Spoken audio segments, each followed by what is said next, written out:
Hello everyone. Today I would like to talk about the officer that the inmates always say is so cool. Officer Cool always lets us do that. How come you don't let us do that? It can cause some huge problems and some huge dangers down the road if you become a cool officer. And I want to talk a little bit about that today, but before I do, I want to thank Mr. Derek Sutton from Quebec, Canada, who works in the federal government in Canada. And he mailed me this shirt that I'm wearing right now. He is another one of my Canadian viewers. And the shirt says, "To be stronger together, correctional officers. We risk our lives to protect yours." Derek, I want to tell you thank you very much. That was very nice of you to do that, and I really appreciate it. I'm going to send you a token of my appreciation, probably out in the mail tomorrow. Thank you very much. Hey, this issue we've had to deal with cool officers. Now, it seems to be happening more and more lately. It's always been around, believe me. This isn't something new, but it seems to be coming up more and more, and it's placing a danger on a lot of officers. You know, Corrections 101 tells us, do not become friends with the inmates. Inmates are not our buddies. We've said this over and over, but is it falling on deaf ears with some? Yes, it is falling on deaf ears with some.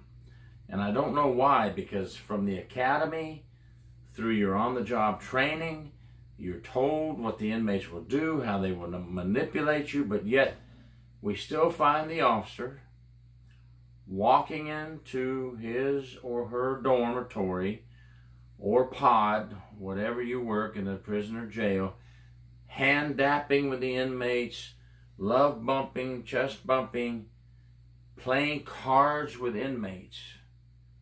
Well, why do they do that? Well, here's what I've learned over the years. Some of these officers just want to be liked by the inmates. They want the inmates to like them. They also want to be part of the cool group. Now, these type officers lots of times will not speak very much with their own co-workers. They really won't hang out with their own co-workers. They won't do a lot with their own co-workers. They would rather be playing cards with inmates or having street slang with inmates and being cool with the inmates. Now, the inmates, on the other hand, see this as a weakness, even though a cool officer thinks that's cool for them to do that, allowing the inmates to do things they shouldn't do, allowing them to run around in total chaos within the dorm, and they think that's cool, and the inmates see them as weak. They see them as an officer that they can retrieve information from. Maybe they want to know something about another fellow officer, and this officer tells the inmates, "Yeah, I agree with you, that guy's a jerk," and this, and then starts to give out information about that officer. This is just pure trouble. The cool officer is trouble. And if you spot one, it's okay to go up to that officer and say, "I'm not sure what you're doing, but playing cards with inmates is not going to happen. That is not cool." Or, you know, whatever. You need to talk to them up front yourself. Then do so, please. Let you be the first one to approach them. You don't have to run off to a supervisor. You can try on your own first. But let me tell you, if that doesn't work and this officer continues these things with the inmates, you know, it's your call. But this can turn into some really bad things that we're going to talk about. It can turn into sex with inmates. It can turn into introduction of contraband with inmates. Is this officer scared of the inmates? Is that why the officer wants the inmates to be their friend? In some cases, that's yes. Is this officer just corrupt to begin with and slip through the hiring process? That's happened as well.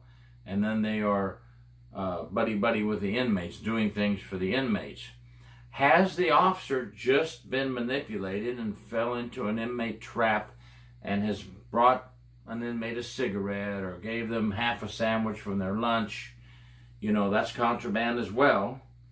And now they're trapped. The inmates have them. Well, if you don't do this for me now, then I'm going to report that you gave me some cigarettes and a sandwich and so forth. So, you know, there are so many ways the officer can fall into this trap, but being cool with the inmates is wrong, because what you've done now, the next shift comes on duty and your dorm or pod is in total chaos. Inmates' clothing hanging off the rails, everything's a mess. Now this officer coming on to relieve you has to take over. And what does that officer have to do? They have to enforce the rules, because that's what this officer does. And when they try to enforce the rules, these inmates say, well, Officer Cool doesn't make us do that. And of course, an officer of integrity who is going to make the inmates follow the rules is going to say, I don't care what Officer Cool does, this is what you're going to do now.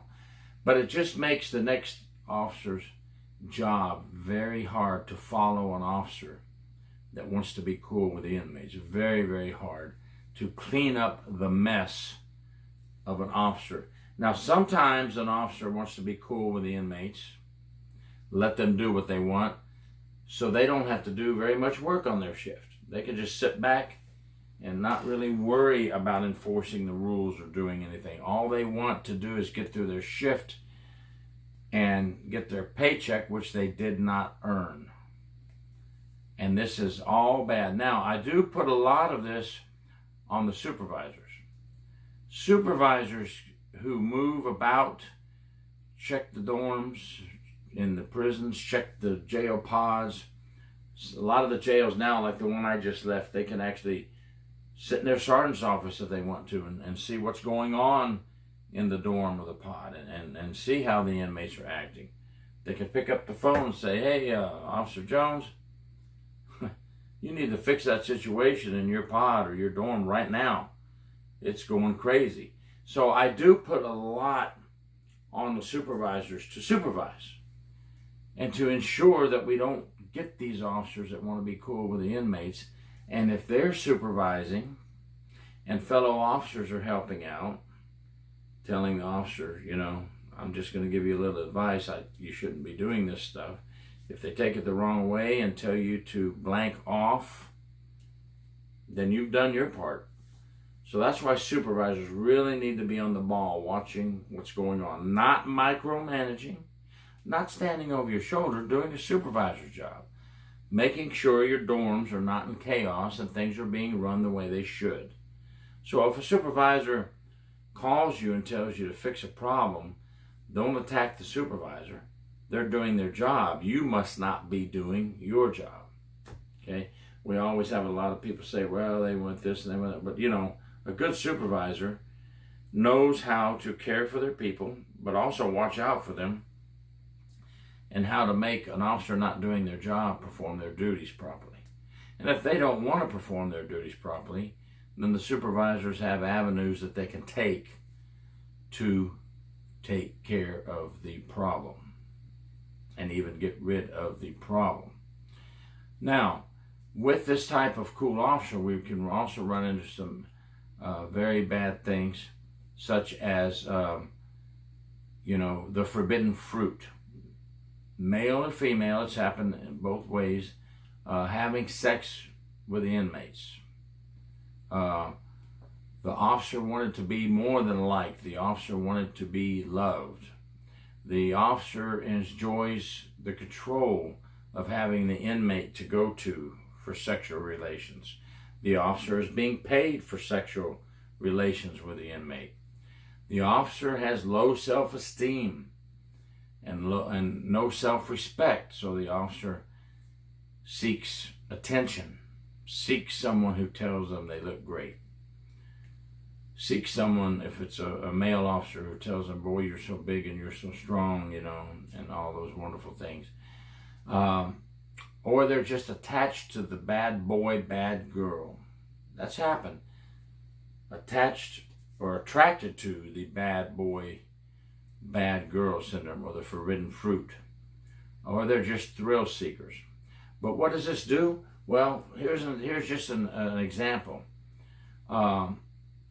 Officer Jones goes to an inmate and tells him she's been having sexual relations before she goes up. She's been having sexual relations with this inmate for about 6 months.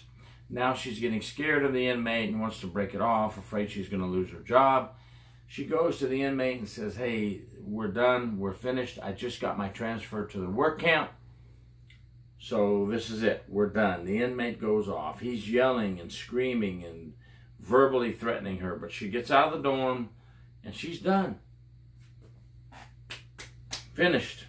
She had her fun, and now she feels transferring to the work camp's going to fix it all. In the meantime, the inmate is still going off. Now he's starting to destroy property, tearing up things in a fit of rage. Well, officers respond. The dorm officer that's in there now has to deal with this mess that she made by having sex with this inmate. Now, this could be reversed as well, if it was a female prison with a male officer. But an officer goes up to try to calm the inmate down. He's big, he's strong. He grabs the officer and slams him up against a concrete wall, his back up against a concrete wall. He's out, this officer. Other officers respond, they take care of the problem. The officer that's injured goes to the hospital and 3 days later passes away. Tell me now why we don't want officers to be cool with inmates. Tell me now why we don't want to hear an inmate say, but that officer's cool, he lets me do it. Now, you think that scenario I just told you hasn't happened? It has. I just don't want to say where and when. People that are familiar with me locally, if they're watching this video, they're going to know what case I'm talking about. And don't tell me that things like that haven't happened somewhere else. Cool officers are very dangerous. They will get you killed. Now, the introduction of contraband. You could be having sex and bringing contraband, or you could just be bringing contraband in. The inmates have worked the officer now because he wants them to be their friend, or his friend, or her friend. And now the inmates want to get some contraband in. And we all know the story on that. Drugs, weapons, cell phones all lead to injuries and death. Injuries for prison staff and officers, injuries for some of our innocent citizens on the street when inmates escape using the cell phone, using the weapons, using tools that were smuggled in for them to escape. And now we've endangered the very citizens that we are there to protect. Okay? These are just a few examples of what a cool officer can do. And it goes far beyond allowing the inmates to do what they want in the dorm.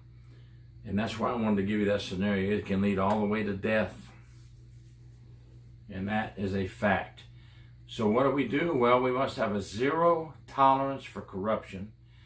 We must work with the administration from the front line all the way up to the administration. And the administration has to be willing to work with the front line and listen to them when they report criminal activity and staff misconduct.